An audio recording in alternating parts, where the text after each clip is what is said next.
ce shiur est dédié Leilou Nishmat Rivka, une senior,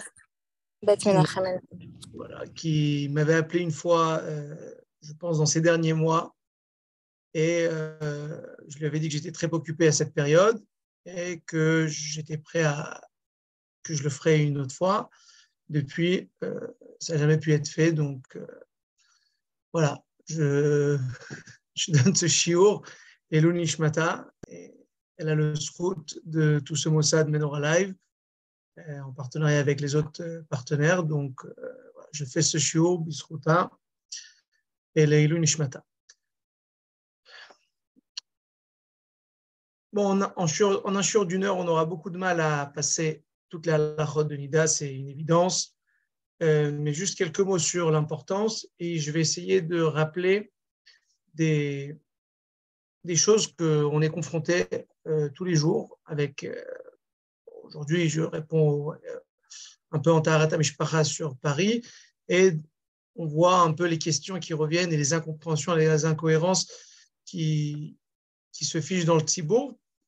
On va essayer de soulever quelques sujets qui sont un petit peu courants et qui sont souvent demandés et qu'on a du mal souvent à avoir une clarté dans ces sujets-là.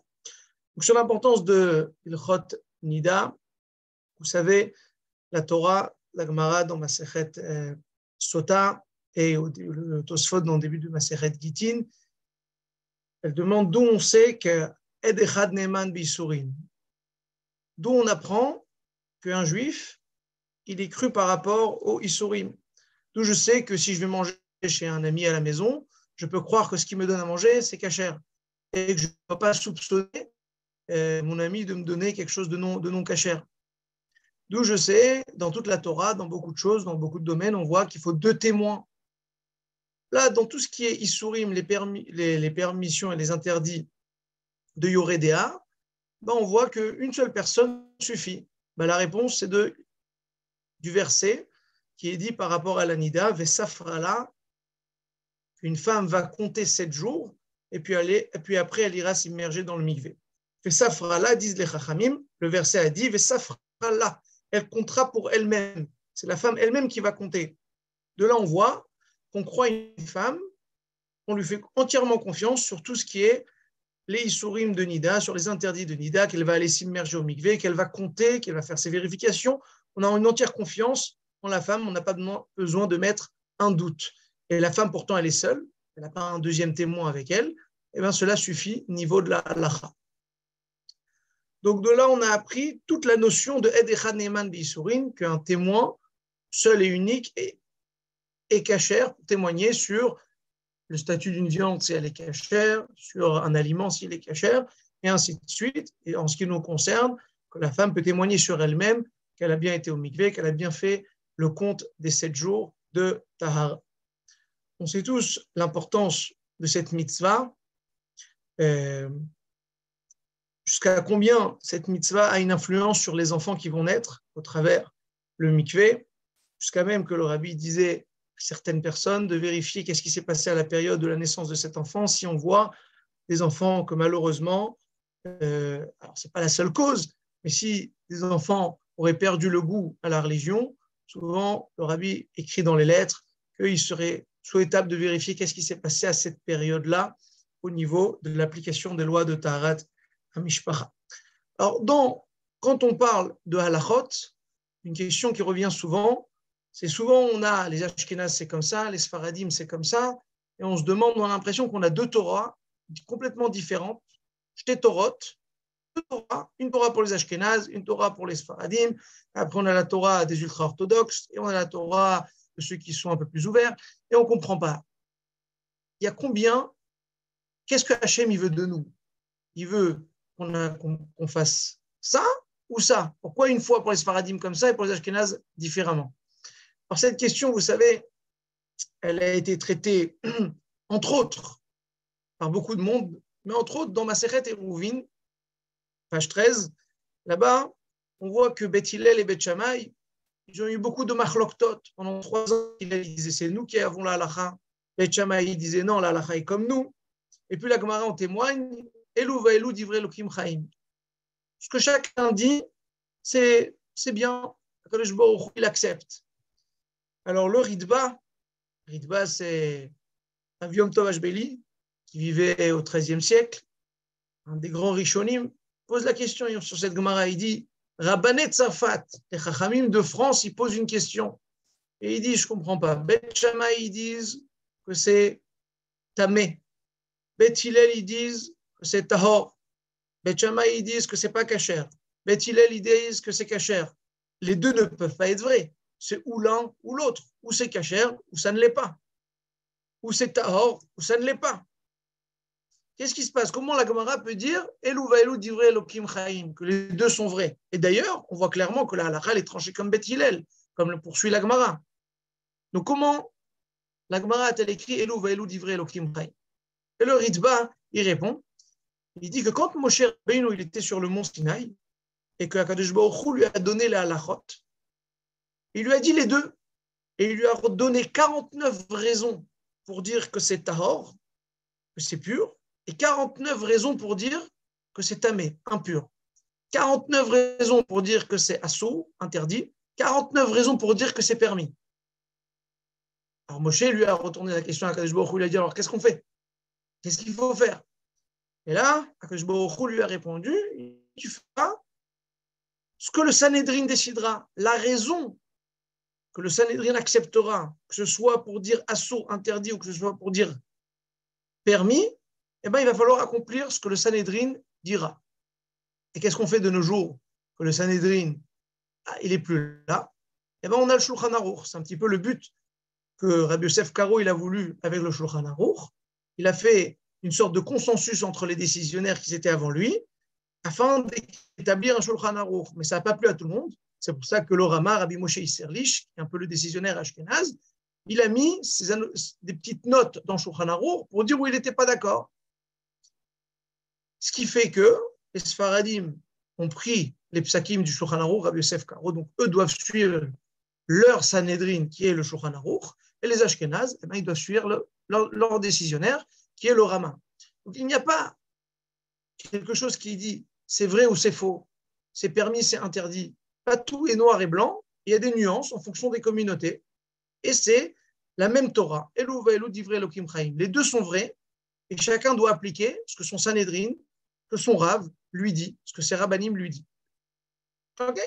Donc, ne soyez pas choqués quand on va parler de certaines choses. On va dire Ashkenaz, bah, c'est comme ça, Sfarad, c'est comme ça. Pourquoi je soulève cette chose-là? Parce que dans les exemples, on va voir que des choses qui initialement sont permises, par exemple, pour les Sfaradim, et vous avez beaucoup de gens qui sont Ashkenaz ou Chabad, les Chabad suivent la vie Ashkenaz, et, bah, qui le font, mais ils ne savent pas que ce qui a été dit à l'une qui est séfarade n'est pas valable pour un Ashkenaz ou vice-versa. Okay? Ce n'est pas toujours le cas. Il ne faut pas croire que toujours les Sfaradim sont plus indulgents. Il y a certains cas où ils sont un peu plus stricts. Okay? Mais c'est important de remettre un petit peu les idées au clair sur certaines choses que je trouve qu'il y a une confusion dans le Tzibour. Déjà, pour que on récapitule un petit peu sur Ilchot Nida, ça se divise en quoi? On a début de règle, 5 jours minimum. Okay? On va en parler plus longuement pour les Sfaradim après. On a le Hefsek Tahara, la vérification avant le coucher de soleil pour débuter le compte. On a les 7 jours, donc J1, J7, les 7 jours du compte avec les vérifications tous les jours, 2 fois par jour. On a la préparation de Mikvé et l'immersion au Mikvé. Puis après, on a la période permise, qui dure à peu près 2 semaines et demie, voire 3 semaines en fonction des cycles. Et à la fin du cycle, on a ce qu'on appelle les Vesatot, les jours présumés d'arrivée des règles, donc l'interdiction d'avoir des relations, et ça se divise en 2 demi-journées et une fois 24 heures ou une demi-journée pour certaines communautés. Donc, Veset Achodesh, Ona Benonit et Veset Aflaga, c'est ou 3 demi-journées ou 2 demi-journées et une fois 24 heures, mais ils peuvent ils peuvent se chevaucher l'une dans l'autre, comme vous le savez. Donc ça, c'est les cycles mensuels et les halachot globales, c'est ce qui se passe chez chaque femme. La halacha, elle se divise, si je dirais aujourd'hui, en 6. Ça, ce qui est important de nuancer, où on se trouve à chaque fois. On a la khumra. La khumra, c'est plus rigoureux que la halacha. Ça veut dire, il n'y a pas une obligation halachique, mais c'est mieux. C'est pas une obligation. Là, on a le lechatchila. Le lechatchila, c'est la halacha a priori. Ça, c'est ce qu'il faut faire. C'est une obligation. Une obligation, c'est la halacha de lechatchila. On a le bediavad, la halacha a posteriori. Une fois que les choses se sont passées, on appelle le rav et on a une réponse. Ça, c'est bediavad, a posteriori. On a des fois bishat atrak. On est avant l'action, on est avant les faits, mais c'est difficile de faire le lechatchila, donc on appelle un rav, et là, on a une halacha en cas extrême. Okay. On a après le heter d'achouk. Le heter d'achouk, c'est la dérogation. Donc là, on n'est déjà plus dans la halacha netto. Dans la halacha, on avait le lechatchila, le bediavad et le heter, le bishat atrak. Ça, c'est les trois parties de la halacha. Et le heter d'achouk, c'est déjà une dérogation. On est déjà à un autre niveau. C'est une dérogation. Ce n'est pas à prendre tous les jours du tout. Ça aussi, ce n'est pas à prendre tous les jours. On va dire que ce sera plus fréquent que Heter d'Achouk. Et on a Issour Pachot Hamour.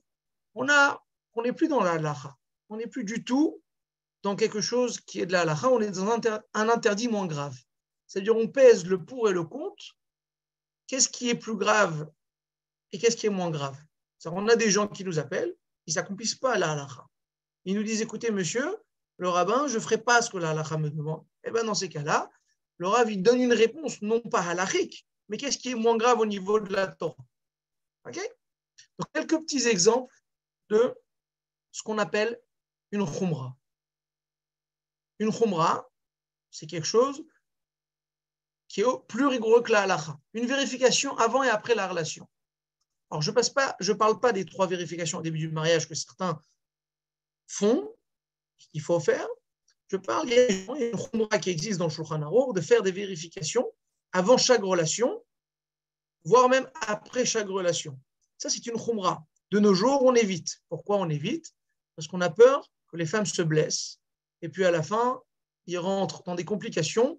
Pour une khumra, ça n'en vaut pas la peine. Okay. Sauf sur demande d'arabe. Il y a certains cas où le rav il peut demander de faire une vérification avant une relation. Comme par exemple, une femme qui est en fin de cycle, okay, elle est après ses jours de séparation, donc elle se trouve ici, elle a une tâche, mais les règles n'arrivent pas. Ça fait 24 heures, les règles ne sont toujours pas arrivées. Alors le rav, il peut dire, écoutez, les règles ne sont pas arrivées, mais à tout moment, ils peuvent arriver. Donc, sur demande d'un rav, le rav, il peut vous dire de faire une vérification. Et au pire, ou il n'y aura rien, et dans ce cas-là, la relation sera permise, ou il y aura une tâche, et Baruch Hashem, le rav, il vous a sauvé de trouver du sang au moment de la relation, qui est l'interdit de Nida. Donc ça, c'est une khumra. Il n'y a pas d'obligation de le faire. Okay. Et d'ailleurs, même de nos jours, la majorité des rabbinim ils disent d'éviter ça, sauf dans des cas où on est dans le flou. Le din de l'echatchila. J'ai pris un cas qui est très fréquent, où je trouve qu'il y a beaucoup de confusion. Le vernis pendant la tefila du mikvé. Parce qu'on a le droit de mettre du vernis avant d'aller au mikvé. Dans les séfaradim, le Shulchan Aruch, il permet. Il dit qu'il n'y a aucun problème. Tout ce que la femme, elle met s'enjoliver pour être plus jolie, il n'y a aucun problème. Mais bien sûr, à la seule condition que le vernis, il doit être intact. Pourquoi? Parce que s'il n'est pas propre, eh ben, ça se transforme en khatsitsa. Ça devient un problème. Si c'est joli, le Shulchan Aruch nous a dit qu'il n'y a aucun problème. Si ce n'est pas joli, le Shulchan Aruch n'est pas d'accord. Donc, pour lui aussi, ça devient une khatsitsa. Et étant donné que dans le public, souvent, il y en a qui disent oui, le vernis, c'est permis, et puis ils viennent au mikvé, et ça, c'est tous les jours, on a des questions pareilles, on a un mikvé, un vernis qui n'est pas intact, parce qu'il a repoussé, mais je n'ai pas eu le temps d'aller chez la manicure. Ok, bon, ils n'ont pas le temps, mais au bout du compte, c'est une khatitsa. Donc, c'est pour cela que même les décisionnaires séfarades disent, mais on évite de mettre ces choses-là pour le mikvé, parce qu'on voit clairement, on constate qu'il y a beaucoup de she'elot qui arrivent et qu'à la fin, on doit permettre des choses qu'on n'aurait pas permis a priori. Donc, est-ce que c'est permis le vernis pour les Sfaradim? Oui, mais déconseillé. Pour les Ashkénazes, il n'y a pas de question dessus, c'est un interdit. Pourquoi? Le Rama, le Poussek Ashkénaze, écrit que les Ashkenazim ont la coutume de ne rien mettre sur le corps qui va se transformer en Khatsitsa. Donc certes, quand le vernis est intact, ce n'est pas une Khatsitsa, ce n'est pas problématique de se tremper au mikvé, mais ça peut se transformer problématique s'il s'écaille ou s'il s'écorche. Un des doigts s'écorche, un des doigts avec le vernis s'est écorché, et ben ça devient une Khatsitsa puisque le vernis n'est plus intact. Et ben l'Orama il dit, les Ashkénazes ne mettent rien sous peine que ça se transforme en Khatsitsa. Donc ça c'est l'avis Ashkénaze, il n'y a pas de quoi discuter dessus. C'est pour les Ashkénazes et pour les Chabad, c'est interdit. C'est pas quelque chose où il y a de la subtilité qui est à l'appréciation du Rav. Les Ashkénazes, c'est interdit. Donc, qu'est-ce qui se passe a posteriori? Bedi Avad, une femme, elle se trempe avec son vernis. Si le vernis n'est a posteriori pas Khatsitsa pour les Ashkénazim. Si elle s'est trempée, le vernis est intact, pas Khatsitsa. Mais a priori, ce n'est pas ce qu'il fallait faire pour un Ashkénaz.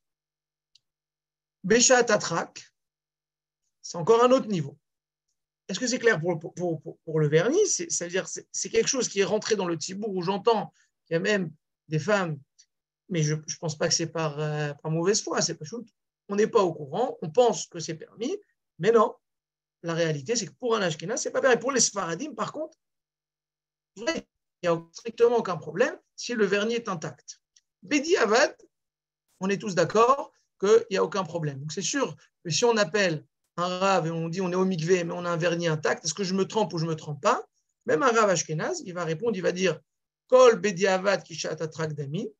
Quand on se trouve a posteriori, ce n'est pas une khatsitsa. Donc même si je me trouve avant le mikvé, je ne vais pas faire repousser un mikvé d'un jour à cause d'un problème pareil et vous aurez la réponse. Vous pouvez vous tremper. Ça ne veut pas dire que c'est permis les khatrila. Ça veut dire qu'on permet Bishat Atrak parce qu'on n'a pas le choix, parce qu'on est sur le fait accompli. Mais les khatrila, c'est ce qu'il fallait faire, c'était l'enlever. Bishat Atrak. Donc on a un niveau. Bishat Atrak, c'est cas extrême. Donc, le cas extrême, ça peut être le vernis que je vous ai dit, vous étiez un dimanche, vous n'avez pas réussi à l'enlever, vous n'êtes pas occupé vendredi à l'enlever. En cas extrême. Alors, il y a un exemple, c'est par exemple des femmes qui ont des plaies. Au niveau de l'endroit des bdicotes, il y a des petites plaies qui se créent, qu'on appelle des ectropions, et ça fait qu'on retrouve du sang sur la vérification. Et plus vous allez faire de vérification, plus la femme va trouver du sang. Donc, elle ne pourra jamais devenir permise à son mari.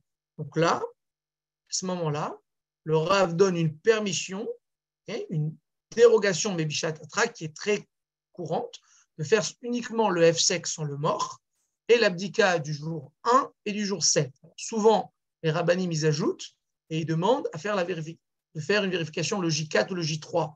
Pourquoi? Parce que si la femme va oublier le J7 et qu'elle a fait que le Hefsek et le J1, initialement, elle est censée reprendre tout le compte depuis le départ. Alors que si elle a fait le J4 et qu'elle a oublié le J7, et ben le lendemain, elle fait une vérification, J8, elle va au mikvé.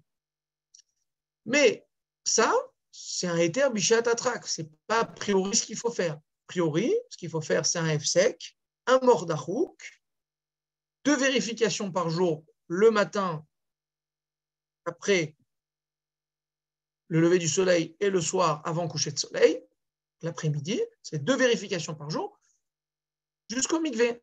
Bishat Atrak, comme il y a une plaie, alors là, ça devient une permission à l'Arik, comme tous les décisionnaires écrivent, et là, on permet de faire un Hefsek J1, J7, et c'est conseillé de rajouter aussi une vérification au J4 ou au J3 en fonction des avis des rabbanim. Pour ça, que ce soit séfarade ou ashkénaze, c'est permis. Okay. Qu'est-ce qui est un Heter Dachouk? Une dérogation. Une dérogation, c'est inscrit dans le Shulchan Aruch qu'on n'a pas le droit de se tremper avant la tombée de la nuit du 7e jour. Ça, c'est ce qui est écrit. Donc, le 7e jour du compte, la femme a fait 5 jours de règles, son F5 J1, J2, J3, J4, J5, J6, J7. J7, elle n'a pas le droit d'aller au mikvé, seulement et uniquement après la tombée de la nuit. OK? La Gemara, elle dit, c'est clairement interdit de se tremper. Le J7 en journée, c'est interdit. Il peut y avoir une dérogation en s'appuyant sur certains, je ne dirais pas décisionnaires, mais certains décisionnaires qui ont mentionné cette permission, Exemple de dérogation, certains cas d'infertilité, seulement sous l'accord d'un Rav, avec certaines restrictions. Même quand le Rav va permettre une chose pareille, ce n'est pas permis. C'est interdit. Mais par exemple, dans des cas d'infertilité, qu'on risque de louper l'ovulation, sous permission d'un Rav avec certaines restrictions, il y a des restrictions qui sont mentionnées sur ce cas-là, que la femme, par exemple, ne doit pas revenir à la maison avant la tombée de la nuit. Ce n'est pas toujours possible quand on demande pour un vendredi. Dans ce cas-là, il y a d'autres restrictions à maintenir, et c'est seulement sous l'accord d'un Rav. Mais c'est une dérogation, ce n'est pas permis. C'est une dérogation, et elle est souvent donnée ou des gens qui ont des problèmes d'infertilité, ou quand on est sur des gens qui ne sont pas très religieux et qu'on sait qu'il risque d'arriver pire si on ne donne pas la dérogation. Et on a après, Issour Pachot Ramour, et là on est dans l'interdit complet, mais on est moins grave. Dans des cas extrêmes, le Rav juge préférable une situation interdite à une autre situation plus gravement interdite. Par exemple, il y a des gens aujourd'hui qui nous appellent, ils nous disent écoutez, moi 5 plus 7, ça ne fonctionnera pas. Je ne le ferai pas. Est-ce que ça sert à quelque chose que j'aille au mikvé le 9e jour, le 8e jour? Est-ce que ça sert à quelque chose? 8e jour des règles, est-ce que je peux aller au mikvé? La vérité, c'est que la réponse, elle est halakhiquement, c'est interdit. Maintenant, est-ce que ça vaut rien vis-à-vis de la Torah? Ça vaut quelque chose. Et ça fera que l'interdit sera moins grave. Mais ce n'est pas permis. Ça, parce que des fois, on reçoit des appels, des gens qui me disent est-ce que je peux me tromper le 5e jour ou le 6e jour? Et je leur dis mais pourquoi c'est interdit? Ils disent non, j'ai entendu de ma copine que j'ai une dérogation. Alors, je ne sais pas de quelle copine les gens entendent, mais en tout cas, il y a des nuances très fines dans tous ces types de dérogations, comme vous voyez ici, et pas tout à le même niveau et la même gravité.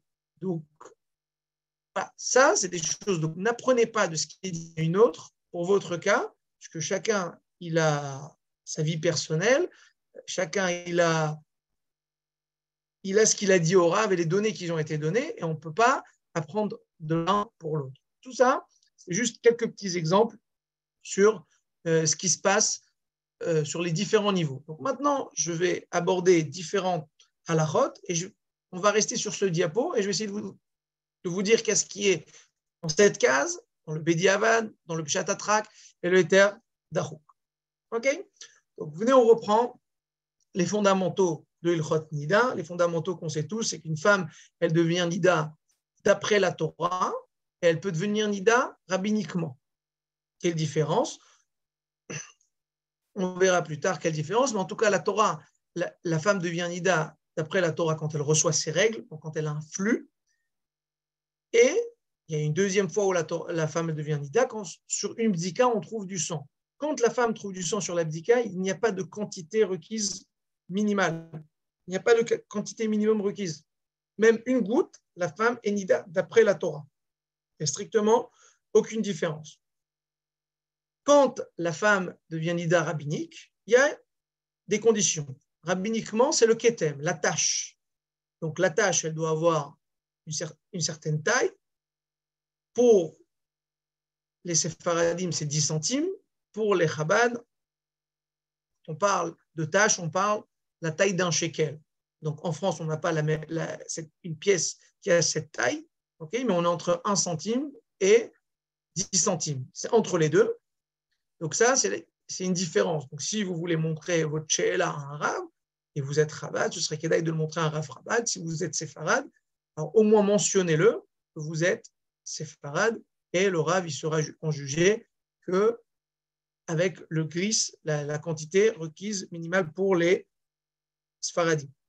Première condition, c'est la quantité, la taille de la tâche. Deuxième condition, il faut que ce soit un vêtement qui est Mekabel Touma. Donc un vêtement qui n'est pas de couleur. Parce qu'un vêtement de couleur n'a pas le problème de tâche. Même si la tâche est au-delà de 10 centimes, ce n'est pas un problème. Troisième condition, en fait, qui est la même, il faut que ce soit blanc. Donc un habit blanc avec une tâche au-delà de 10 centimes, c'est la femme devient Nida rabbiniquement. La différence si on devient Nida rabbinique ou Nida de la Torah, c'est ce qu'on doit noter dans notre calendrier de Vesatot. Est-ce que vous allez noter des jours de séparation? Ces jours-ci, si vous avez des règles, eh bien vous notez, parce que la majorité des femmes, elles deviennent Nida avec leurs règles, automatiquement, elles notent les jours, le Veset HaChodesh, en fonction du début des règles. Okay? Si maintenant, vous avez fait une vérification, parce que c'était un jour de séparation du mois d'avant et vous avez vu trouver du sang sur la vérification, okay? En principe, il faut noter que le début des règles est au moment de la vérification. Donc, vous allez noter début de règle. Quand vous avez eu la vérification, vous êtes Nida d'après la Torah. Alors que si c'est une tâche, ce n'est pas considéré comme un début de règle et on ne note pas la tâche sur le calendrier. Donc ça, c'est la différence entre si on est Nida d'après la Torah ou si on est Nida d'après les Chachamim. Quand on dit qu'un habit blanc, si à la quantité requise, la femme devient Nida. C'est un habit blanc. Serviette hygiénique blanche, pour la quasi-totalité des décisionnaires, ça ne rend pas Nida. Donc, il n'y a aucun problème de porter des serviettes hygiéniques blanches en période de Tahara, en période permise. Et des femmes, elles veulent absolument porter du noir ou absolument porter des couleurs foncées pour ne pas voir ce qui se passe quand elles sont permises après le mikvé, dans cette période-là. Okay? Moi, personnellement, je suis pas pour, parce qu'après, des fois, ils voient des taches, mais ils ne savent pas quelle couleur c'est. Et on sait, quand on arrive ici très proche des règles, on ne sait pas si c'est un début de règle ou pas, parce qu'on ne voit même pas la couleur. Alors que si la femme portait une serviette hygiénique blanche, si c'est du marron cachère, elle peut le montrer, mais on aura beaucoup moins peur. Okay? Donc, c'est bien de porter des habits de couleur claire ou des serviettes hygiéniques blanches ou des protèges blancs, ce qui permet d'avoir un aperçu sur la couleur, mais d'un autre côté, ça ne vous pénalise pas, ça ne pénalise pas la femme de devenir Nida à cause d'une tâche. Okay? Pour cette période-là.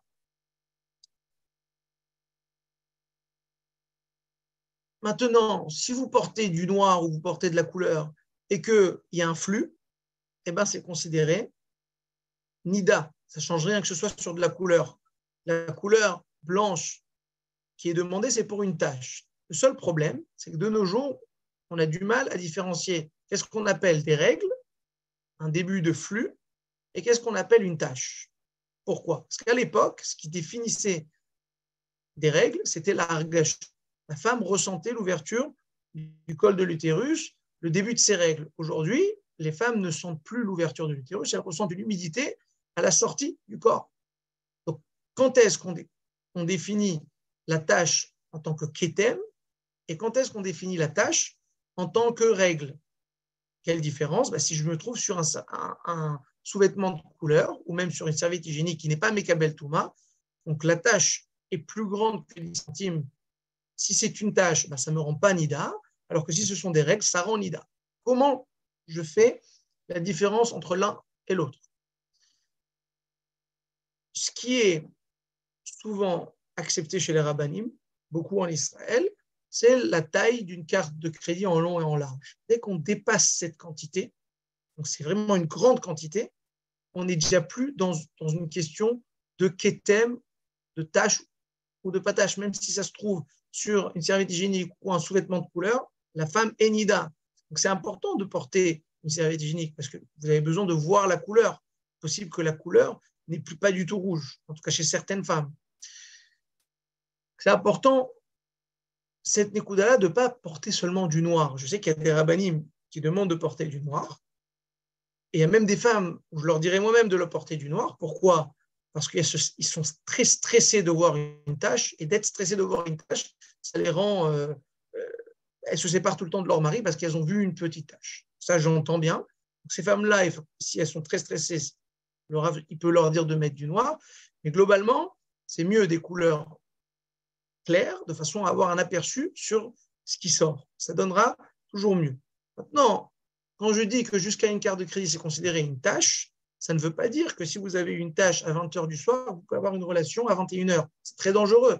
Pourquoi? Parce que s'il y a eu une tâche, il y a de grandes chances qu'au niveau de la relation, une heure après, vous allez retrouver aussi des tâches au moment de la relation. Et là, c'est vraiment l'interdit de Nida. Donc, Ce qui se passe aujourd'hui avec les prises de pilules, c'est que souvent il y a des taches, mais elles ne sont pas énormes. On a du mal à savoir est-ce que c'est un début de règle ou c'est juste une tache. On est dans le flou. Est-ce que c'est un flux ou c'est une tache? Souvent, la quantité qui va déterminer, c'est la carte de crédit. Et si maintenant une femme, elle change la serviette hygiénique toutes les heures, alors bien sûr, on n'accumulera jamais une carte de crédit. Okay, il faut bien mettre une limite à ça. Alors, chaque grave, il a un peu ses avis dessus. Moi, je vais vous donner le mien. Pour moi, on va sur 24 heures. Okay, si on accumule une carte de crédit sur 24 heures, tout confondu, le papier toilette, plus ci, plus ça, on est déjà dans des règles. On ne peut plus appeler ça juste des tâches. Alors, même si ça va s'arrêter et ce n'est pas aussi abondant que des règles, la halakha, elle dit que c'est trop abondant pour pouvoir considérer ça seulement uniquement des tâches. Ça, c'est un peu le consensus des rabbins aujourd'hui. OK? Il y a des rabbins qui sont beaucoup plus stricts quand c'est avec une prise de pilule, mais je vais laisser ça de côté. J'essaie de répondre un petit peu à ce qui est courant chez les rabbanim. Donc, pour devenir Nida Mina Torah, c'est ou le flux ou l'abdika. Pour devenir Nida Midei Rabbanan, c'est sur un vêtement blanc avec la quantité de minimum de 10 centimes ou de 1 shekel pour les Chabad. Les serviettes hygiéniques, ça ne rend pas Nida. Les questions, quand est-ce qu'on est dans la... C'est quand est-ce qu'on différencie, comment on différencie une tâche d'un flux, c'est la quantité jusqu'une carte de crédit. En long et en large, c'est considéré un kétem, une tâche. Plus d'une carte de crédit, c'est considéré un flux.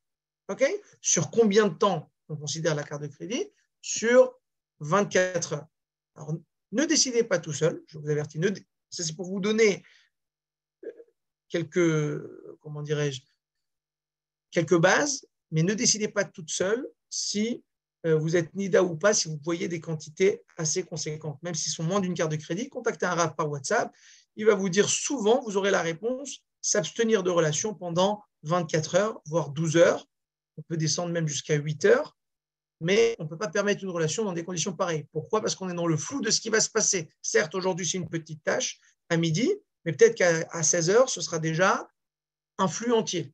Donc, comme il peut y avoir une accumulation, souvent les rabbanim demandent de se séparer 24 heures, on peut descendre à 12 heures, ça dépend si les gens sont en vacances, si les gens, en fonction du besoin, on peut alléger, mais il nous faut au moins quelques heures, 8 heures, sans tâche pour pouvoir permettre une relation.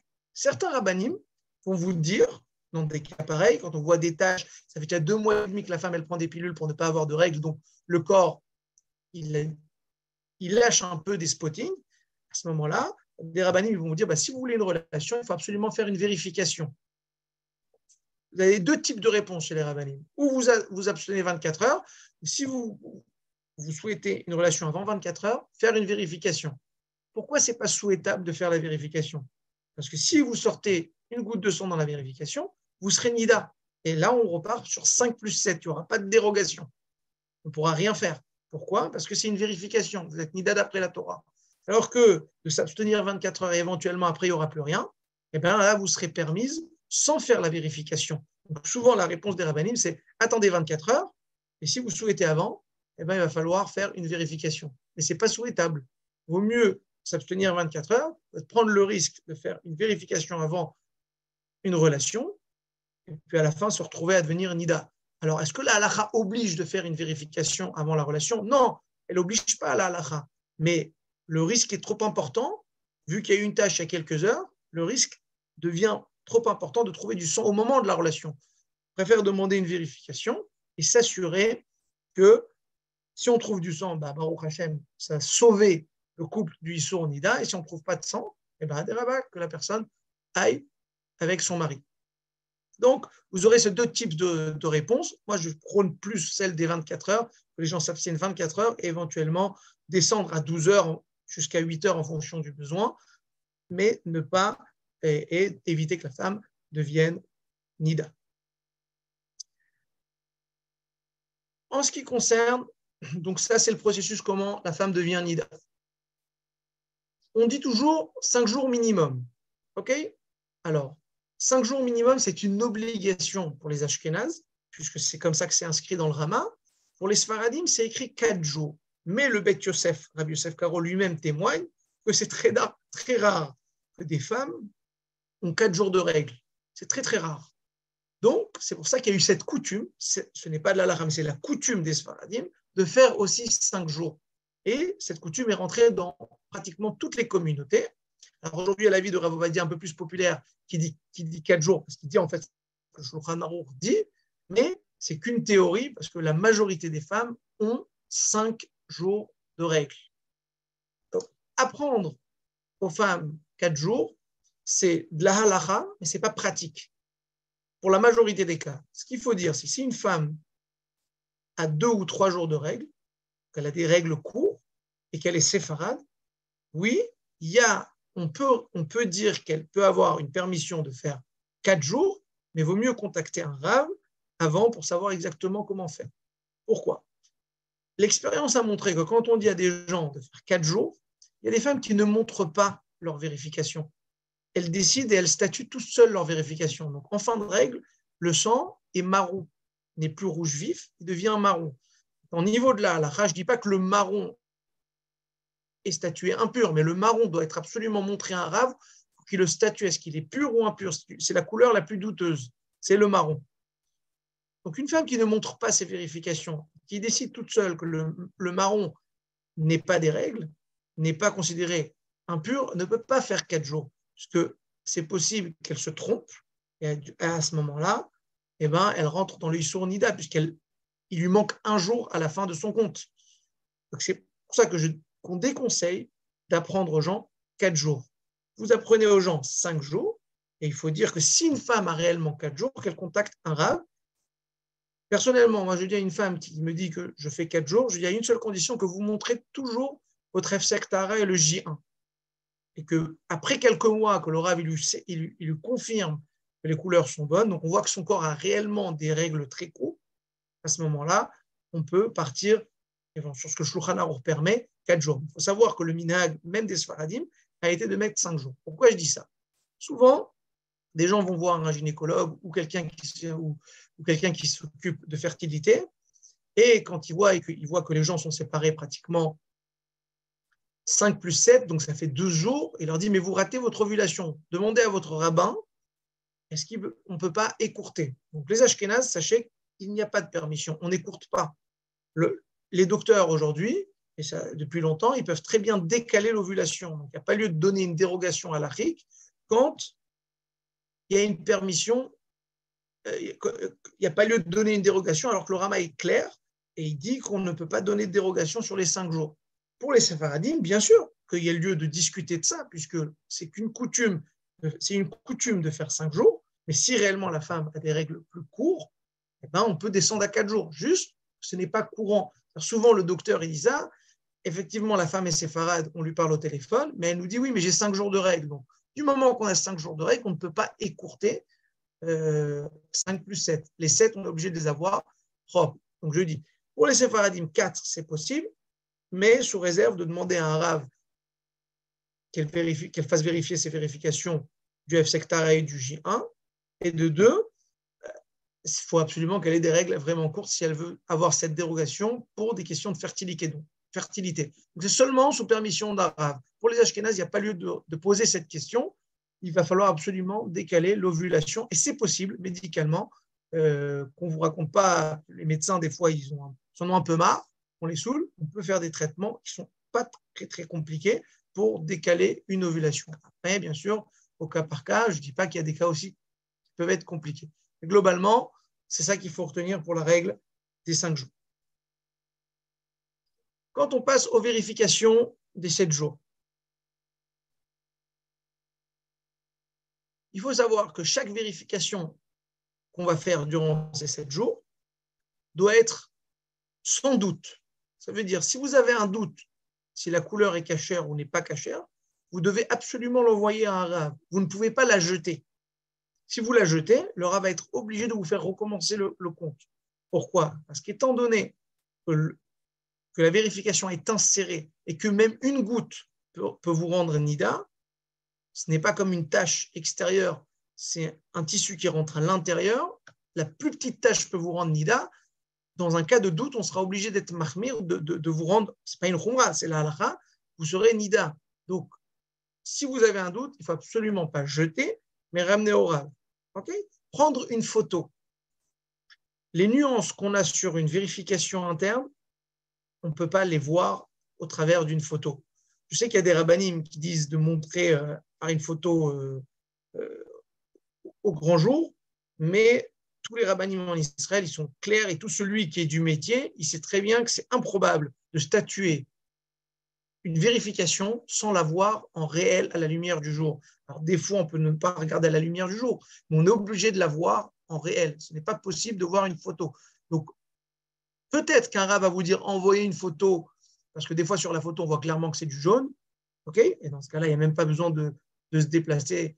Et le doute n'y est même pas. Mais du moment qu'on a du marron, des couleurs, et on ne peut pas les voir au travers d'une photo, même si c'est un iPhone avec je ne sais pas combien de pixels, ce n'est pas possible.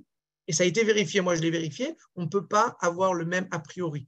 Et pour vous dire encore mieux, des fois le Rav va vous rendre nida pour rien parce que la vérification réellement cachère quand on la voit en réel. Ça arrive, ce sont des choses qui arrivent. Donc, un, il ne faut jamais jeter ces vérifications qui sont douteuses ou vous avez un doute. Deux, prendre une photo, ça ne sert à rien. Okay, ça ne servira strictement à rien. Comment on fait les vérifications, que ce soit le FSEC, Tahara, okay, et toutes les autres vérifications, surtout J1, le J1, voire le J7, une vérification se fait en insérant le doigt et en tournant 360 degrés, que ce soit le FSEC, Tahara, ou le J1, ou le J2, ou le J3. Il faut tourner 360 degrés, okay, que ce soit FSEC, Tahara, ou J1, ou tous les autres jours. Ça, c'est comme ça qu'on fait une vérification, un tour de 360 degrés. Je sais qu'il y a eu une erreur qui s'est ancrée dans certaines communautés. Sachez que c'est une erreur. Okay, c'est une confusion avec un autre sujet. Soit FSEC Tahara, sur toutes les vérifications, c'est 360 degrés à tourner.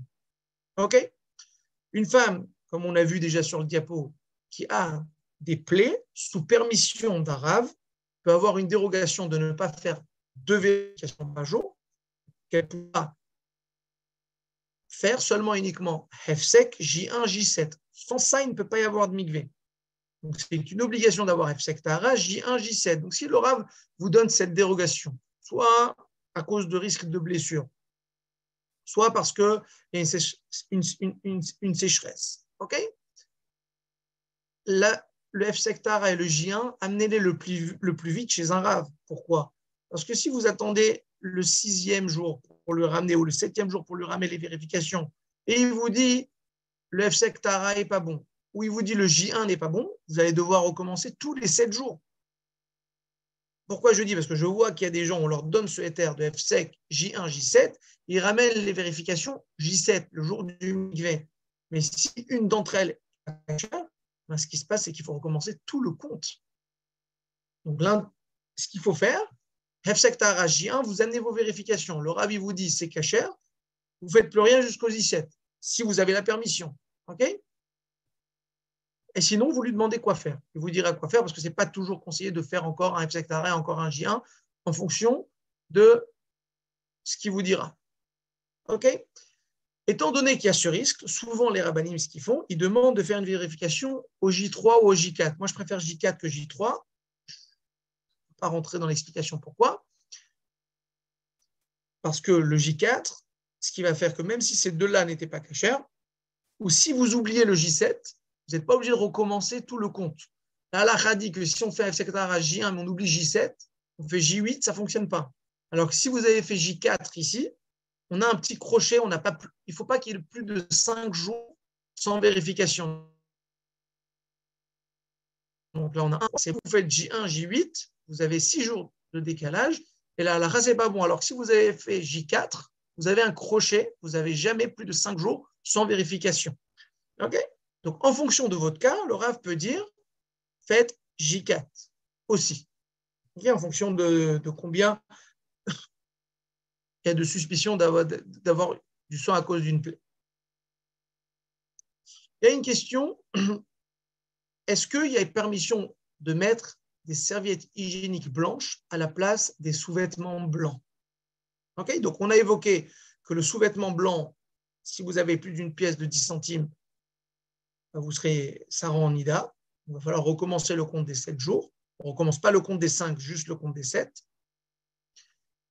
Est-ce qu'on a le droit de porter des serviettes hygiéniques blanches à la place des sous-vêtements blancs? C'est une grande discussion. Okay. On pencherait pour dire qu'il n'y aurait strictement aucun problème, qu'il n'y a pas d'obligation de porter des sous-vêtements blancs, mais une serviette hygiénique serait suffisante.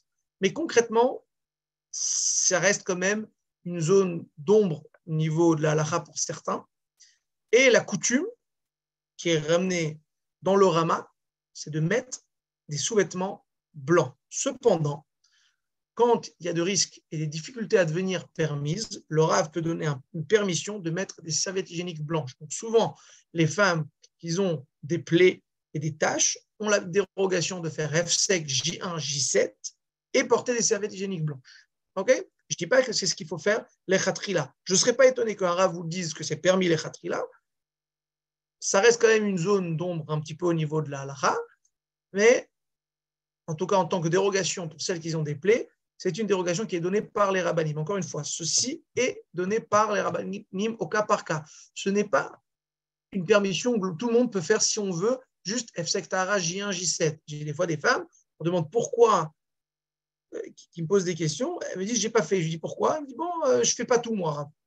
Ça ne veut rien dire, on ne fait pas tout dans le Shulchan Aruch, c'est inscrit qu'on fait 2 vérifications par jour. Alors si on a oublié certaines vérifications, toutes celles-ci, elles ne nous empêchent rien.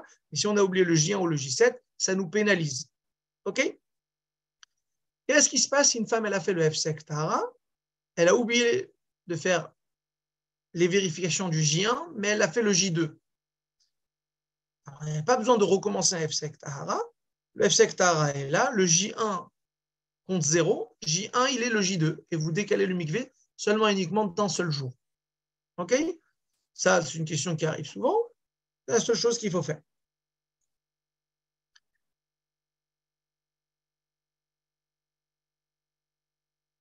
C'est quoi les cas courants qu'on donne les permissions de faire F-sec J1, J7? Donc, les femmes qui ont souvent des plaies, mais il y a des femmes aussi qui portent des stérilés. Le stérilet a pour tendance à faire beaucoup, beaucoup de spotting. Donc, quand il fait des spottings et vous faites des vérifications juste après, ce qui se passe, c'est que la femme devient nida, puisqu'on n'a pas le choix. Et il n'y a personne qui peut dire que c'est une plaie dans l'utérus. Okay? On soupçonne que le stérilet frotte les parois de l'utérus, mais on n'en a pas la certitude. Personne n'a la certitude et aucun grand rabbin a dit qu'on a la certitude. Tous les gdolim, ils ont dit qu'on ne sait pas. Donc, on ne peut pas permettre, si on voit des tâches pareilles. Souvent, les rabbinim, pour pouvoir permettre à ces femmes-là d'arriver au mikvé, parce que souvent, elles ont des tâches et elles font des vérifications, elles redeviennent nida, on leur permet de faire F-sec, J1, J7, et on leur permet de porter des serviettes hygiéniques blanches. Que même si on a des tâches plus de 10 centimes, on pourra permettre la femme à l'omikvé, puisque la serviette hygiénique n'est pas Mekabel Touma. Même chose, les femmes après accouchement. Alors, après un accouchement, le col est sensible, tout l'endroit est sensible et on peut se blesser facilement.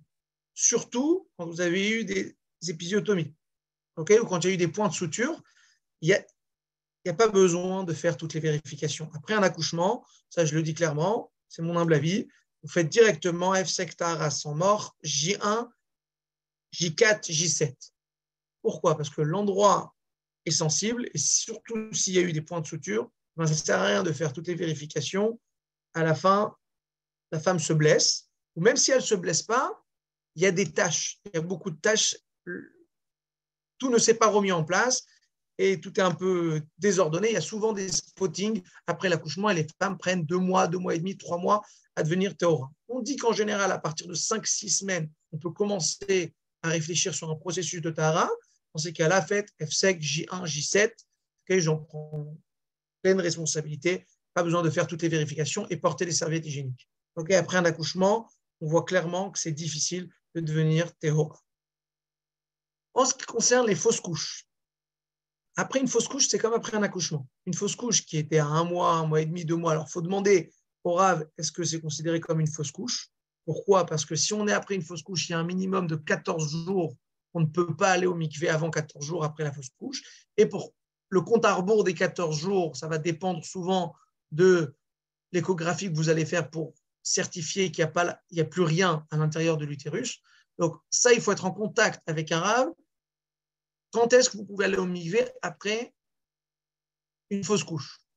Mais quoi qu'il en soit, quand vous commencez, le rave vous dit, OK, après tant et tant de jours, vous pouvez commencer votre processus de tahara. On sait très bien qu'il y aura des tâches, il y a souvent des tâches, okay, que les femmes ont des difficultés à devenir tahora puisque c'est chamboulé comme après un accouchement.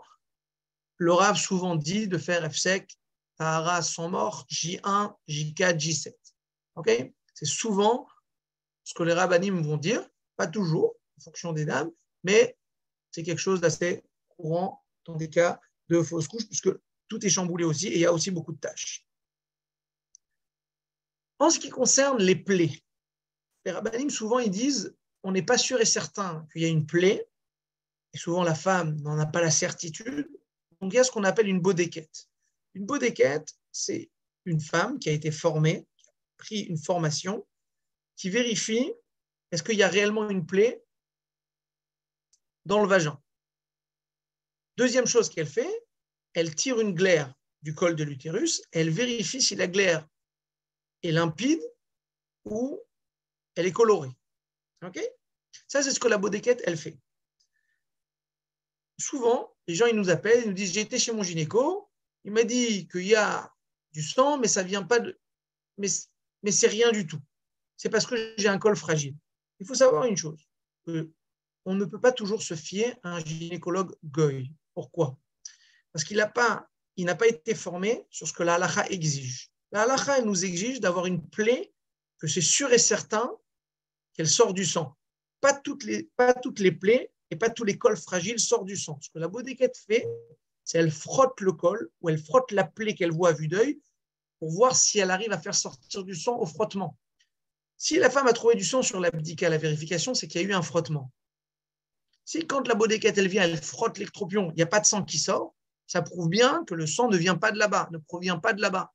Et ce n'est pas parce que la glaire est limpide qu'on peut rendre la femme théora. Il y a des halachot très spécifiques comment on peut faire dépendre du sang qu'on trouve sur une vérification d'une plaie. Donc, quand le gynéco dit vous avez un col fragile, ça ne nous donne pas tellement d'indications à nous les rabbanim, parce que ce n'est pas suffisant au niveau de la halakha. Au niveau de la halakha, on a besoin d'une affirmation certaine, ou au moins 90% certaine, sur que au frottement, le col peut saigner. Et c'est ce que la bodéquette fait. Nous, c'est 100% avec la bodéquette. Elle frotte le col. Les gens ils me disent, mais pourquoi je vais retourner chez une bodéquette alors que j'ai été chez le gynéco? Il m'a dit, parce que ce que dit le gynéco n'est pas suffisant au niveau de la halakha. C'est de 1. De 2, c'est compromis de croire un gynéco qui n'est pas juif. C'est compromis. On va dire que c'est interdit. Le Beit Yosef, le Rabbi Yosef Karo, il dit qu'on peut le croire, okay, mais le Khatam Sofer, il dit que non. C'est compromis, cette histoire de croire à un goy, et à l'appréciation du Rav, de sentir, en fait, est-ce que le gynéco, il a dit ça un peu de façon légère, ou il était vraiment sérieux. Et c'est très dur, quand c'est une femme qui nous raconte ce que son gynéco nous a dit, d'en avoir la certitude. C'est très compliqué. Ce n'est pas suffisant au niveau de la halakha. Donc, c'est pour ça que, malheureusement, des fois, on fatigue un petit peu et on demande d'aller voir une bodéquette qui a été formée, qui sait exactement ce qu'on veut. Quand vous allez voir une bodéquette sur demande d'un rave, okay, souvent les bodéquettes ont pour tendance de rappeler le rave. Le rave n'est pas toujours disponible et à la fin, il appelle, il rappelle et vous n'avez pas de réponse jusqu'à la shkia. Et ce n'est pas souhaitable. Ce qui est souhaitable de faire, c'est de dire à la bodéquette, donnez-moi un compte rendu par écrit. La bodéquette donne un compte rendu par écrit, vous envoyez ça au rave par WhatsApp et il vous répondra, puisque tout est écrit sur le compte rendu. Elle met son numéro de téléphone au cas où, s'il y a quelque chose pas compréhensible pour le rave sur le compte rendu, et il la rappellera après. C'est vraiment beaucoup plus pratique que d'appeler 3 fois, 4 fois sur le rave. S'il est en rendez-vous ou s'il est en plein chiot, il ne pourra pas vous répondre quoi qu'il. Est-ce qu'il y a des femmes, elles prennent la propre initiative d'aller voir une bodéquette? Elles ont une tâche, elles se mettent à paniquer, elles vont voir une bodéquette. Ce n'est pas quelque chose à faire. Pourquoi? Si vous avez une tâche qui se trouve sur une vérification, le Rav, il vous demande d'aller voir la bodéquette, c'est une chose. Mais si vous allez la voir et que la bodéquette, elle ne voit pas de plaie, mais elle voit que vous avez eu un spotting, elle vous trouve une goutte de sang à l'intérieur, vous êtes nida. On ne peut strictement plus rien faire. Il n'y a plus de quantité requise, on est à l'intérieur, la femme, elle est nida. Donc, des fois, en allant chez une bodéquette, une femme, elle se rend nida toute seule. Parce que la bodéquette, elle lui trouve du sang. Donc, ce n'est pas toujours obligé de se faire ausculter.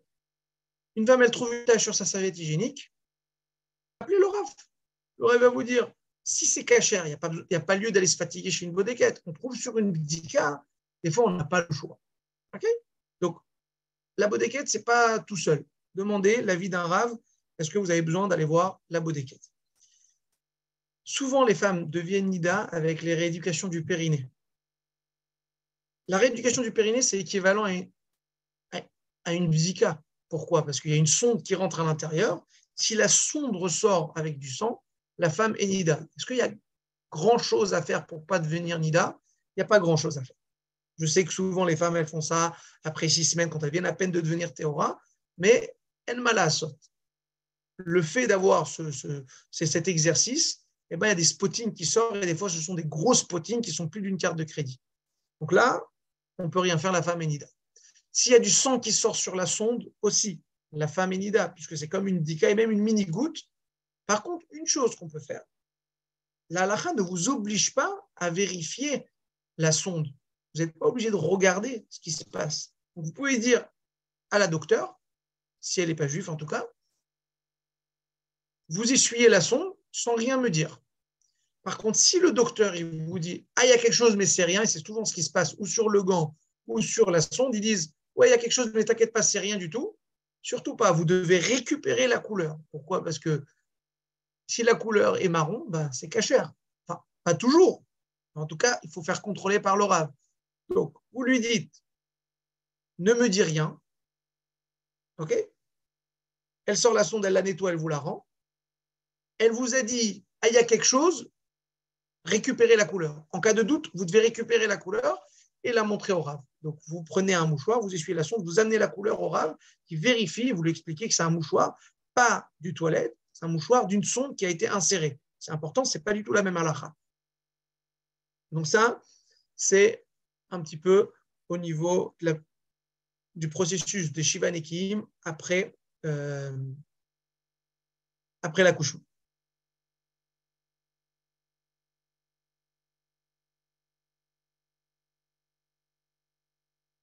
Je vais juste parler d'Evesatot un peu, juste 2 nékoudotes. Je pars du principe que vous connaissez toutes, ce qui s'appelle Veset HaChodesh. Veset HaChodesh, c'est une femme qui reçoit ses règles en journée Aleph Nissan. Elle doit faire attention de se séparer de son mari. Aleph Iyar, le mois prochain en journée. Ça, c'est Veset HaChodesh. Supposons, une femme, elle a eu ses règles Yud Nissan, le 10 Nissan, en journée. Elle doit se séparer, Veset HaChodesh, le mois prochain, 10 Iyar en journée. Qu'est-ce qui se passe si elle ne reçoit, elle n'a pas ses règles le 10 Iyar, mais elle les a le 8 Iyar. Donc elle les a eues avant le Veset HaChodesh, mais des règles, ça dure 5 jours à peu près. Donc elle a eu des règles depuis Chet Iyar, Tet Iyar, Yud Iyar, Yud Aleph, Yud Bet. Qu'est-ce qu'elle note le mois prochain? Elle note Chet. Donc Chet Iyar, elle note pas, elle les a eu Chet Iyar, donc elle note Chet Sivan. C'est une évidence. La question, c'est est-ce que le Yud Sivan aussi, elle doit se séparer? Pourquoi? Parce qu'elle n'a pas passé. Elle avait eu Yud Nissan, le 10 Nissan. Quand elle est arrivée le 10 Iyar, elle avait déjà eu ses règles. Donc, elle n'a pas passé le 10 Iyar sans voir de sang. Elle a vu du sang. Donc, il y a des rabbanim qui disent quand vous avez eu Yud Nissan et après vous avez eu le 8 Iyar et que ça a continué jusqu'au 10, le mois d'après, vous devez noter Echet Sivan et Yud Sivan. Il faut se séparer les 2 jours. Ça, c'est les rabbanim en Israël, Ashkenaz, voilà ce qu'ils disent. Et c'est les rabbanés Chabad aussi aux États-Unis. Aux États-Unis, c'est comme ça qu'ils pensent. OK? les rabbanim séfarades et les rabbanim en Eretz Israël Chabad, ils pensent que non. Tu as eu le 10 Nissan, le mois d'après, tu as le 8 Iyar, même si ça dure 8, 9, 10 Iyar, tu notes le mois prochain que le 8 Sivan et non pas le 10 Sivan. Donc c'est une machloquette. Okay, chez les rabbanés Chabad, est-ce qu'on fait comme les Sfaradim ou est-ce qu'on fait comme les Ashkenazes? C'est une machloquette qui n'est pas, on ne peut pas prendre position. Enfin, moi, j'ai ma propre position dessus. Et voilà, sachez qu'aux États-Unis, ils vont noter les deux, et en Israël et en France, tous les rabbanim que j'ai parlé, ils sont du même avis, de Rav Forkash, de dire on note seulement et uniquement le dernier Veset Achodesh. Donc, tant qu'on n'a pas un Veset Achodesh Kavua, on n'en a qu'un par mois en général, on n'en aura a priori qu'un seul, et, qui est qu'est-ce qui s'est passé le dernier cycle. Une femme, elle a vu le 10 Nissan, elle a vu le 8 Iyar, elle notera le 8 Sivan, c'est tout. Elle n'a pas le 8 et le 10. Maintenant, dans l'application mikve.org, vous avez, dans l'application mikve.org, eh ben, vous avez les deux possibilités. Mais si vous ne configurez pas dans l'application, eh ben, elle vous mettra ce qu'elle vous mettra. Alors, pourquoi c'est avantageux l'avis de Rav Forkash? Non seulement parce qu'on pense que c'est comme ça, là, que ça doit être la halakha, mais même une femme qui a 29 jours, 28 jours de règles, elle aura souvent beaucoup de jours de séparation avec la chita des rabbanim américains. Pourquoi? Parce que chaque fois, elle décale d'un jour avant, 2 jours avant sa Veset HaChodesh. Donc le mois d'après, elle se retrouve à avoir 1, 2, 3 à 4 jours de séparation. Quand elle va tomber enceinte, ou pour X ou Y raison, elle va se retrouver à être séparée de son mari pratiquement une fois. Une fois, j'ai vu un calendrier d'une femme, 8 jours. Quand elle est tombée enceinte, elle a été interdite pendant 8 jours d'affilée. À une demi-journée près. C'est parce que c'était configuré au niveau du système américain. Okay, si vous voulez modifier ça dans l'application, et je vous le recommande, puisque tous les rabbanim en France, on est tous d'accord dessus, vous cliquez ici dans l'application sur les ici, vous rentrez dans Hagdarot. Hagdarot, c'est configuration. Là, vous allez Hagdarot, Hilchatiot, configuration halachique. Et là, il vous propose, il faut répondre oui ou non, vous répondez non. Une fois que vous répondez non, vous n'avez pas accumulé autant de Veset HaChodesh que le système américain. OK? Donc ça, c'est quelque chose à retenir. Bon, là, je l'ai mis en hébreu. Je sais qu'il y en a qui ont l'application en anglais. OK? Donc ça, c'est cette écoute-là par rapport au Vesatot. Une question qui revient souvent. Est-ce que quand on prend une prise de pilule, il y a l'obligation de maintenir un calendrier de Vesatot? Sur ça, vous avez plein d'avis. OK? Il y en a qui disent qu'il faut maintenir un calendrier. Je pense que Rav Kahn, c'est ce qu'il pense. Mais c'est l'avis de la majorité des rabbanim, soit en Israël, soit en Amérique. La majorité y tiennent que quand on prend des pilules contraceptives qui maintiennent les règles, il n'y a pas d'obligation de prendre en compte la Veset HaChodesh du mois dernier, là on a Bénonite, là Aflaga. Il n'y a pas lieu. Pourquoi? Parce que la pilule empêche les règles de venir. Il y a juste une discussion.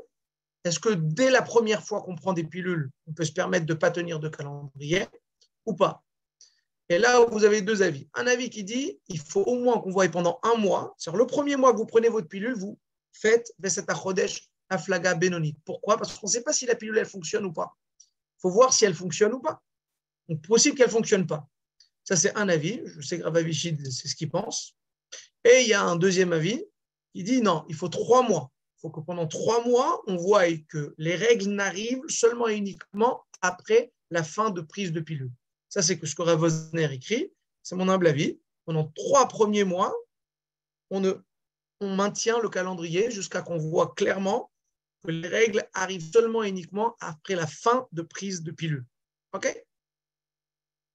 Donc, ça, est-ce qu'il faut maintenir un calendrier? Réponse non. Mais au début, au moins une fois, voire 3 fois, il faut maintenir un calendrier de Vesatot. Maintenant, même quand vous ne maintenez pas de calendrier de Vesatot, il y a quelque chose à faire. Exemple, une femme, elle prend 1 mois de pilule.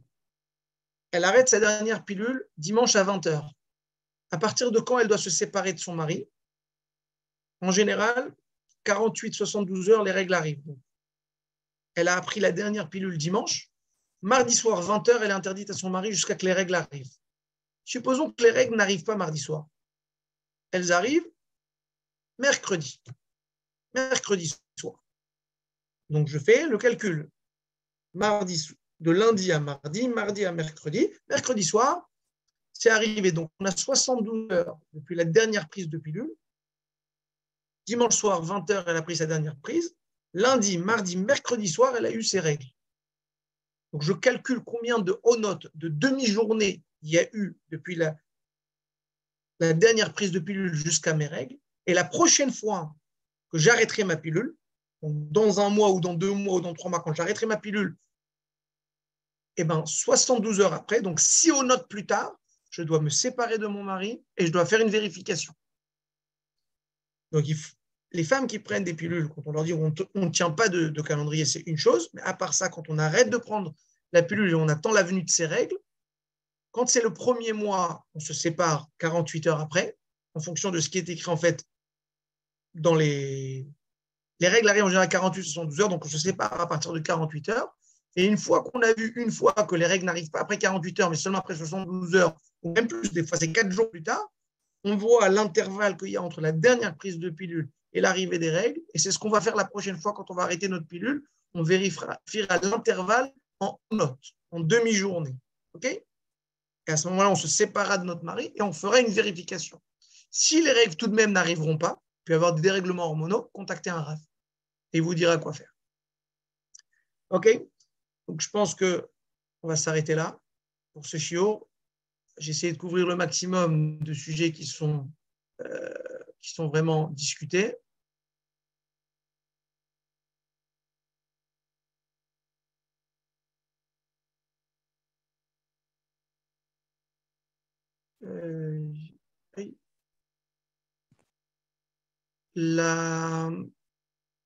Celle qui dirige le Zoom. Oui, bonsoir. Je dois lire les questions. Oui, je pense qu'il y a quelques questions de personnes. Okay. Je pense que ça serait, si vous pouvez les répondre, ça serait. Ok, je vais Vous avez quelques voir si je minutes. peux répondre à toutes. Vous en avez beaucoup? Je ne sais pas, je vais voir.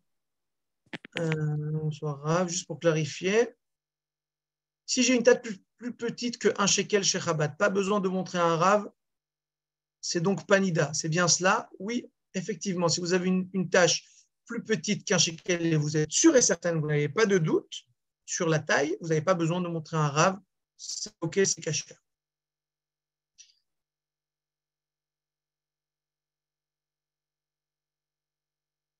Si c'est interne, il faut montrer quoi qu'il arrive. Si votre question est sur une vérification, on n'est pas obligé de montrer toutes les vérifications. Les vérifications qui sont jaunes, jaunâtres ou beige, c'est caché. Les vérifications où vous avez un doute sur la couleur, okay, mais dans ces cas-là, il faut les apporter au Rav. Par conseil, vérifiez vos vérifications à la lumière du jour. À ce moment-là, vous les verrez très différentes que dans une salle de bain et dans un toilette avec une lumière jaune. La serviette hygiénique agrandit la tâche.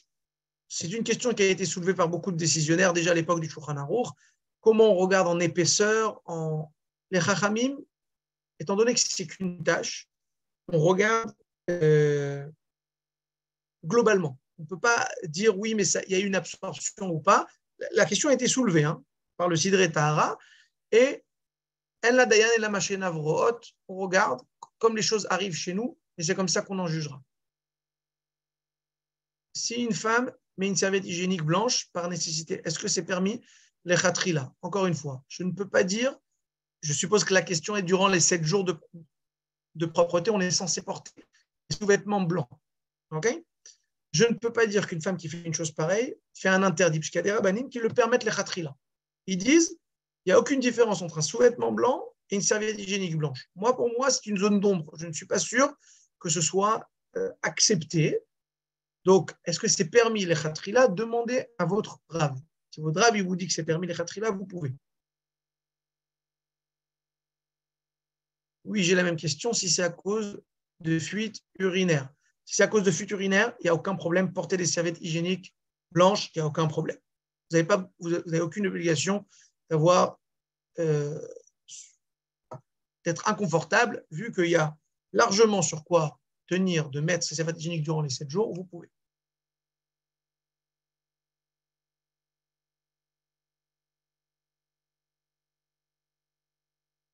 Bonjour, y a-t-il un inyan de refaire une bdika juste avant le mikvé si on fait celle du matin et du soir? Réponse, non. Vous avez fait votre vérification du 7e jour le matin et l'après-midi, il n'y a pas besoin de refaire une avant d'aller se tremper au mikvé. Et puisque j'y suis, même les femmes qui ont fini leurs 7 jours, mais qui ne vont pas au mikvé parce que leur mari est absent, et quand leur mari va revenir, elles vont aller au mikvé, halachiquement parlant, il n'y a pas d'obligation de faire ni bdika, ni de maintenir les sous-vêtements. C'est une khumra de le faire, et à mon sens, elle n'a pas lieu d'être. Voilà.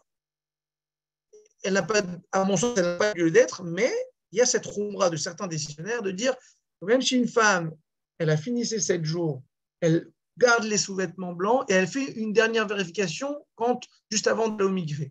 Mais il n'y a pas d'obligation à l'achik, c'est une khumra. Pour moi, vous avez fini les 7 jours, vous enlevez vos vêtements blancs, vous ne faites plus de vérification, la veille de retour de votre mari, vous allez au mikvé. L'heure exacte de la mise et retrait du mort et sa durée minimum, s'il vous plaît. Ok, la durée, je ne peux pas vous donner en minutes, c'est depuis juste avant le coucher de soleil jusqu'à la tombée de la nuit. En France, on est toujours sur 40-45 minutes. Maintenant, si c'est l'heure, comme en hiver, l'heure où vous allez chercher les enfants, vous êtes dans la voiture, vous bougez, tout ça, de grandes chances que vous allez vous blesser. Dans ces cas-là, on peut se contenter de faire 25 minutes. OK ? À choisir entre les 25 premières ou les 25 dernières, c'est une grande discussion. On préférait les 25 premières. Maintenant, s'il y a un risque de blessure, ne faites pas le mort. OK ? Demandez à un rab, il vous exemptera du mort. Mais l'echatrila, un mort, ça se fait depuis avant le coucher de soleil jusqu'à sortie des étoiles. Si une femme, elle dit, je vais être au bureau ou en classe, je ne pourrais pas le mettre juste avant le coucher de soleil. Est-ce que je peux le mettre 1h30 avant le coucher de soleil? Non, ne le faites pas. Ne le faites pas parce que vous allez vous blesser. Il vaut mieux pas faire de mort que le faire trop tôt, puis à la fin se blesser. Parce qu'à la fin, on va devoir donner des dérogations qui ne sont pas souhaitables.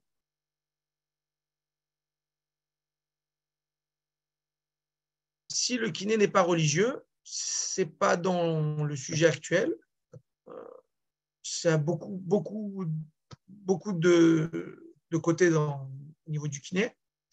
Comment ça se passe pour passer un bébé quand la femme est née? Il faut le poser sur le lit.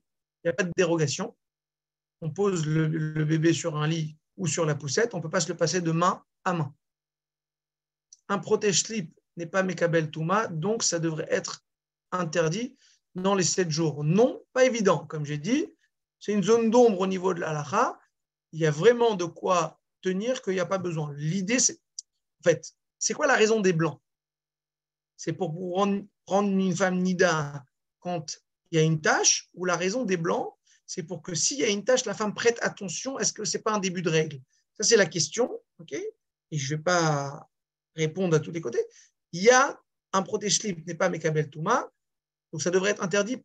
Ce n'est pas évident ce qui est écrit ici, c'est possible que c'est permis. Pourquoi on doit dormir séparés? Si la question c'est en période de Nida, c'est écrit dans la Gemara que tous les gestes affectifs sont un interdit de la Torah. Donc, dans les gestes affectifs, il peut y avoir être enlacé, embrassé. Dormir dans un même lit de façon à se toucher, c'est un interdit de la Torah. Si maintenant le lit est très grand et on ne se touche pas, c'est un interdit rabbinique. Mais il n'y a pas lieu de dire que c'est permis. Si c'est en période de Tahara, il n'y a aucun interdit, si ce n'est le minhag que le rabbi écrit, que pour le chinour des enfants, c'est qu'il y a d'avoir 2 lits séparés dans la maison. Mais c'est une khumra, un minhag, c'est permis au niveau de la halakha. Bonsoir, Rav. Est-ce que si la tâche est uniquement sur le papier toilette et pas sur le sous-vêtement, il faut forcément en parler au Rav, s'il vous plaît? Le papier toilette est plus compliqué niveau halacha qu'un sous-vêtement. Raison pourquoi on le rend tahor le 99% des cas, c'est parce que sinon on aurait rendu le 3/4 des femmes nida tous les 2 jours. Ça, c'est la raison. Mais niveau halacha, c'est beaucoup plus complexe un papier toilette et ça doit être discuté avec un rav. Si vous voulez un conseil pour ne pas devenir nida avec un papier toilette, le conseil est d'attendre une dizaine, voire une quinzaine de secondes après la fin du flux d'urine avant de s'essuyer. Donc, idéalement, allez uriner avec un téléphone, prenez votre temps. C'est la meilleure chose pour ne pas devenir nida. Si on s'empresse, souvent le rav sera obligé de vous rendre nida. Mais il faut poser la question à un rav pour un papier toilette. Est-ce que la rééducation du périnée fait manuellement, sans machine, peut éventuellement rendre nida? Bien sûr. Dès que, si le gant il sort avec du sang, ce sera le même problème. Mais si le bébé tend les bras, il se jette sur l'autre, c'est possible. Il faut quand même poser le bébé. OK, par rapport à la question du bébé, si le bébé est assez grand pour se pencher, il y a un décisionnaire qui a écrit que c'est permis. Concrètement, Rav Ovadia, il prend ce décisionnaire, il dit que c'est permis. OK, mais les décisionnaires ashkénazes sont plutôt rigoureux et disent que même s'il se jette de lui-même, il ne faut pas le passer de main à main. Si les règles durent toujours 6 jours, ou 7 jours minimum, je ne vois pas de question, on a le droit de dormir, mais sans se toucher. Réponse, si vous êtes nida, jusqu'à après le mikvé, interdiction de dormir dans le même lit, quoi qu'il. Il n'y a pas de différence, c'est un interdit, ou de la Torah ou rabbinique, mais c'est interdit, c'est écrit dans la Gemara. Peut-être que je ne vais pas raconter l'histoire de la Gemara, mais dans la Gemara, il y avait un Talmid Chacham qui dormait dans le même lit avec sa femme quand elle était, avant qu'elle aille au mikvé. Alors, il y a une discussion, est-ce qu'elle était déjà allée au mikvé ou pas? En tout cas, la majorité comprennent qu'elle n'était pas allée au mikvé et il est niftar un peu plus tôt. Et Eliyahu Hanavi est parti rencontrer sa femme. Sa femme lui a dit, pourquoi mon mari est niftar avant l'heure? Il lui a dit, parce qu'il dormait avec toi dans le même lit alors que tu n'étais pas parti au mikvé. La femme lui a dit, mais je n'ai pas eu de relation avec mon mari. Et il lui a dit, mais les chachamim m'ont interdit cette chose-là, de peur que, donc c'est un interdit. Ok, je pense qu'on a fait le tour. Pourquoi les règles font très mal?